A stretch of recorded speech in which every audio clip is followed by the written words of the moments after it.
स्वागत करती हूं सिद्धार्थ चतुर्वेदी जी आपका और साथ ही डॉक्टर सुबोध वार्ष्णेय आपका भी बहुत बहुत स्वागत भारत 24 के इस मंच पर। और डॉक्टर सुबोध वार्ष्णेय, सबसे पहला सवाल आप ही से, क्योंकि भारत में हमने देखा आयुष्मान योजना आई और आयुष्मान योजना आशा की किरण के तौर पर आई।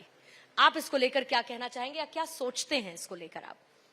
देखिए, आयुष्मान योजना जो है विश्व की सबसे बड़ी स्वास्थ्य बीमा योजना है।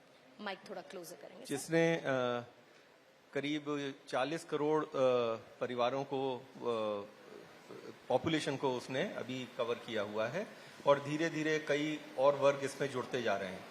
जब ये योजना शुरू हुई थी, ये इतनी विराट थी और ये इतनी विशाल पॉलिसी है कि इसको ठीक करते करते, इसमें और चीजें जोड़ते जोड़ते, इसको और बेहतर करते करते कई साल लगे हैं।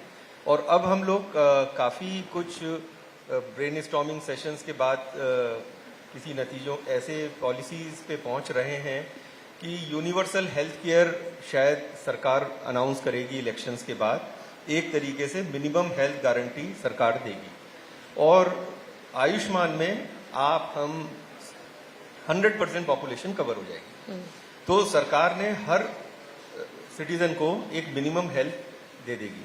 अब उसके ऊपर आपको यदि ज्यादा अच्छी हेल्थ चाहिए, आपको ज्यादा अच्छी सर्विसेज चाहिए, तो आप उसके ऊपर एड ऑन पॉलिसी ले लीजिए, क्योंकि ये सारी की सारी आयुष्मान योजना मेडिक्लेम पॉलिसी से जुड़ने वाली है और वही लोग इस पॉलिसी को चलाएंगे।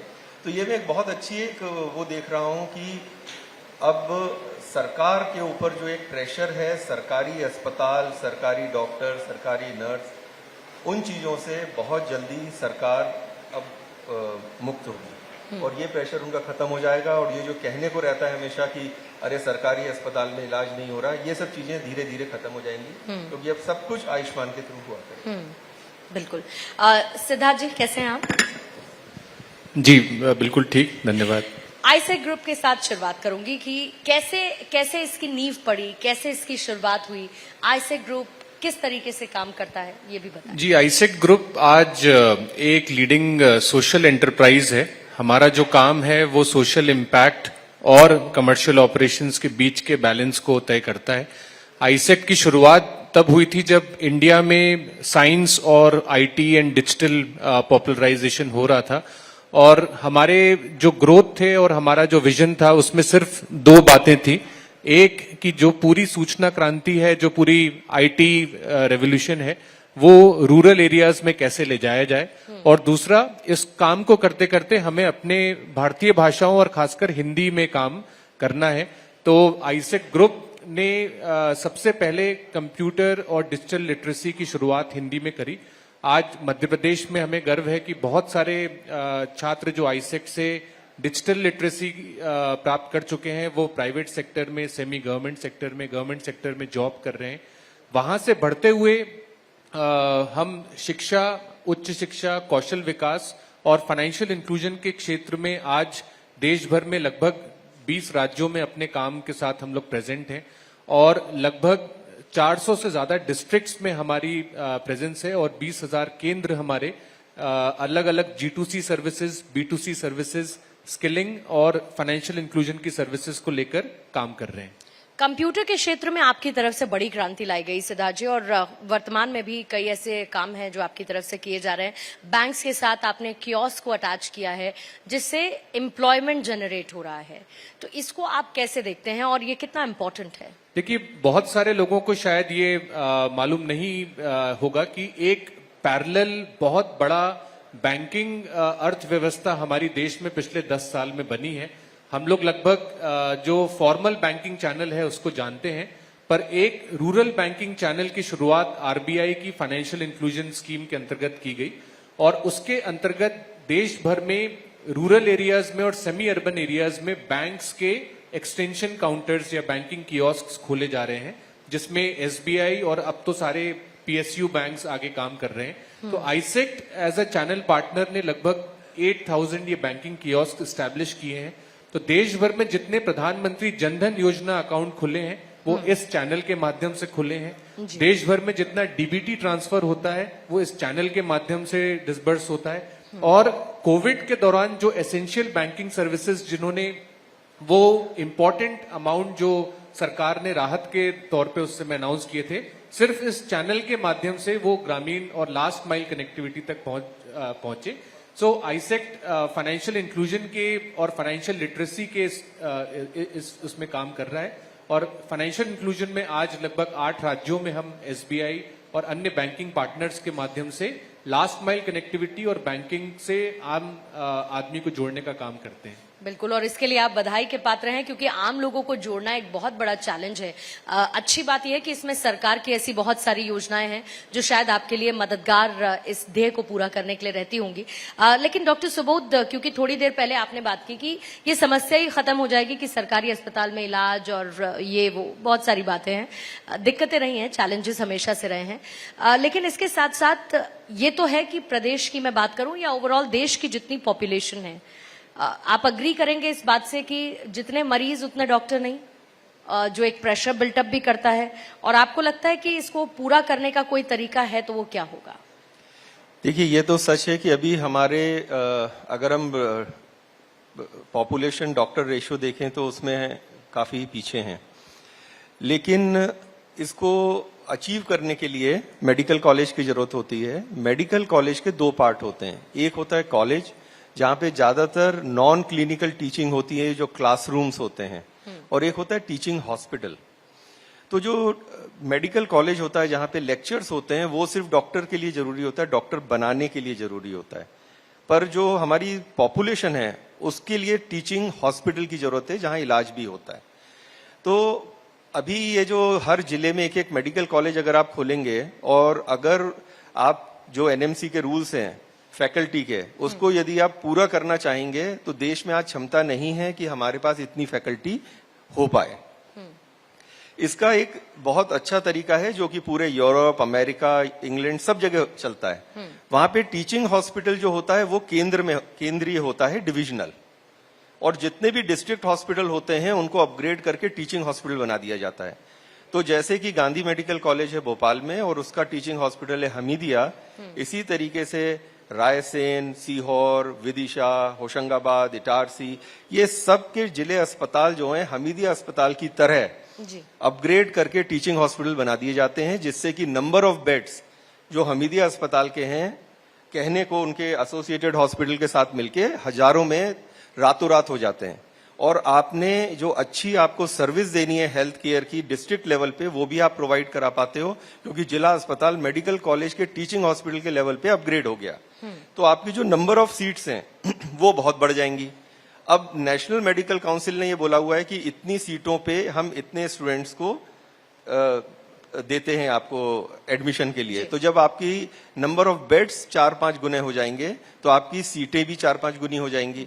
और आपको यदि ये लगता है कि आपकी फैकल्टी कम है एनाटमी की, तो वही एनाटमी का प्रोफेसर 2 लेक्चर ले सकता है, 3 बार लेक्चर ले सकता है, सेक्शंस बनाए जा सकते हैं, स्कूलों में सेक्शंस होते हैं। पर मेडिकल कॉलेज में हम अगर सेक्शंस का सिस्टम शुरू कर दें तो हम बहुत पैसा बनाएंगे मेडिकल कॉलेज की बिल्डिंग में जो हम वेस्ट करते हैं, और बहुत जल्दी हम डॉक्टरों को बना पाएंगे, क्योंकि मेडिकल कॉलेज फिर आपको बनाने की जरूरत नहीं है। देश में स्वास्थ्य सेवाओं को विकसित कैसे किया जाए, उसमें आपके ये दिए गए कुछ सुझाव हम शामिल कर सकते हैं जो अभी आपने बताया, या इसके अलावा कुछ और भी है? ये देखिए, जैसे मैंने बोला यूनिवर्सल हेल्थ केयर आएगी तो सरकार का काम रह जाएगा प्रीमियम भरना सिटीजन्स के लिए सिर्फ एक मेडिक्लेम कंपनी को जी। अब उसको अगर सारे के सारे अस्पताल पीपीपी मॉडल पे दे, जैसे अभी मध्य प्रदेश में सीटी स्कैन और एमआरआई 6 अस्पतालों में पीपीपी मॉडल पे दे दिया गया है। पूरी पैथोलॉजी मध्य प्रदेश की और सारे मेडिकल कॉलेज की पीपीपी मॉडल पे आउटसोर्स कर दी गई है। उसी तरीके से डायलिसिस, हर जिला अस्पताल की डायलिसिस आउटसोर्स हो चुकी है प्राइवेट पार्टनर को। इसी तरीके से किचन, लॉन्ड्री, ये भी आउटसोर्स हो गए हैं। अभी पहला पायलट प्रोजेक्ट सरकार ने क्लिनिकल सर्विस का टेंडर किया है, जिसका टेंडर अभी खत्म हुआ है, वो है सुपर स्पेशलिटी सर्विसेज का। 1250 अस्पताल जो डिस्ट्रिक्ट हॉस्पिटल है उसमें एक नई बिल्डिंग बन रही है, उसमें वो cardiac services for the Bhopal district, उसको उन्होंने आउटसोर्स किया है, और एक प्राइवेट पार्टनर उस पूरी कार्डियक सर्विस पूरे जिले की चलाएगा। अगर ये सक्सेसफुल हो गई तो यही इनका वो है एम की सारी के सारे जिला अस्पताल और सबको पीपीपी मॉडल पे दे दें और वो जो प्राइवेट पार्टनर है वो आयुष्मान योजना के तहत सबका इलाज करेगा। जी सिद्धार्थ चतुर्वेदी जी, आप स्कोप यूनिवर्सिटी सेंटर इंडिया की एक पहली ऐसी यूनिवर्सिटी हैं जो फोकस करता है प्रैक्टिकल नॉलेज पे ज्यादा। What's your thought process behind? जी, इसमें थॉट प्रोसेस यही है कि आज हम देख रहे हैं कि स्किल्स जो है एक सेंट्रल इशू बन चुका है और इंडिया जो एक यंग कंट्री है, हमारी औसत आयु 29 वर्ष है, उसमें भी मध्य प्रदेश और भी यंगर स्टेट है, उसकी औसत आयु सिर्फ 26 वर्ष है। अगले 6 साल तक मध्य प्रदेश के पास ये पोटेंशियल है कि वो इंडिया भर के स्किल्ड मैन पावर सप्लायर भी बन सकता है और ग्लोबल जहां पे इंडियन स्किल्ड मैन पावर की रिक्वायरमेंट भी बड़े स्तर पे है, उसका भी सप्लायर बन सकता है। तो ऐसे प्रोग्राम्स की आज जरूरत है जो वर्क इंटीग्रेटेड हो, जहां पे students on the job training के माध्यम से सीख सकें, जहां पे इंटर्नशिप अप्रेंटिसशिप के माध्यम से स्टूडेंट रियल जो वर्ल्ड ऑफ वर्क है उसका एक्सपीरियंस ले सकें। और आज नई शिक्षा नीति के माध्यम से हमें ये टूल मिलता है जहां पे हम इनोवेटिव कोर्सेज और वर्क इंटीग्रेटेड कोर्सेज लॉन्च कर सकें। तो इसी विजन के साथ स्कोप ग्लोबल स्किल्स यूनिवर्सिटी का एस्टैब्लिशमेंट किया गया है, जिसमें हमारा थॉट है कि हर कोर्स के साथ एक इंडस्ट्री पार्टनर का होना बहुत जरूरी है और इंडस्ट्री से ही हम करिकुलम लेते हैं, इंडस्ट्री में ही हम इंटर्नशिप देते हैं और ये अगर हम करते हैं तो हमें लगता है कि एम्प्लॉयबिलिटी को हम काफी हद तक इम्प्रूव कर पाएंगे और यहाँ के युवाओं को रियल और इंडस्ट्री इंटीग्रेटेड कोर्सेज में एनरोल भी कर पाएंगे और उन्हें अच्छे प्लेसमेंट के साथ जोड़ पाएंगे। लेकिन हर यूनिवर्सिटी कैंपस सिलेक्शन को इतना प्रमोट क्यों करती है? जी, कैंपस सिलेक्शन अगर मैं स्टूडेंट के रेटिंग पैरामीटर्स देखूं तो campus selection is one of the highest parameter. हालांकि मेरा ये भी मानना है कि जो यूनिवर्सिटीज हैं उनका एक बड़ा एम नॉलेज क्रिएशन भी है, एक कैरेक्टर बिल्डिंग है, एक right citizen of the country building है। हमारा काफी बड़ा फोकस इस समय सिर्फ जॉब क्रिएशन पे हो गया है, जो कि गलत नहीं है। सो कैंपस सिलेक्शन पे इसलिए जोर रहता है बिकॉज आज हमारे यहाँ पे जिस तरीके की जॉब आ रही हैं और जॉब्स चेंज हो रही हैं, तो सभी स्टूडेंट्स को एक अपने भविष्य के लिए और एक लॉन्ग टर्म करियर के लिए कैंपस भी इम्पोर्टेंट एक पैरामीटर रहता है। सो मेरी सभी युवाओं से सिर्फ ये रिक्वेस्ट रहती है कि ऐसे कैंपस को चुने जहां पे आपको लाइफ लॉन्ग लर्निंग का एटीट्यूड भी मिले और स्किल्स भी मिले, जिससे कि आप कैंपस या उसके बियॉन्ड अपने करियर को आगे बढ़ा सके। क्योंकि आपने फ्यूचर की बात की, डॉक्टर सुबोध, बहुत समय हो गया है आप अपनी सर्विसेज दे रहे हैं स्टेट में। What are your future plans? अभी जैसा मैंने बोला कि सिद्धांता सुपर स्पेशलिटी हॉस्पिटल पिछले 8 साल से तो हम चला ही रहे हैं। अगले कुछ माह में हमारी Siddhanta cardiac unit JP hospital में 50 बेड की चालू हो जाएगी और हम लोगों ने कंस्ट्रक्शन एक 400 बिस्तर का सिद्धांता मेडिसिटी का शुरू कर दिया है अरेरा कॉलोनी में, जिसका बेसमेंट का काम शुरू हो गया है। तो ये हमारे हेल्थ के प्रोजेक्ट्स रहेंगे प्रदेश के लिए। Wishing both of you all the very best, sir. Thank you so much for joining us.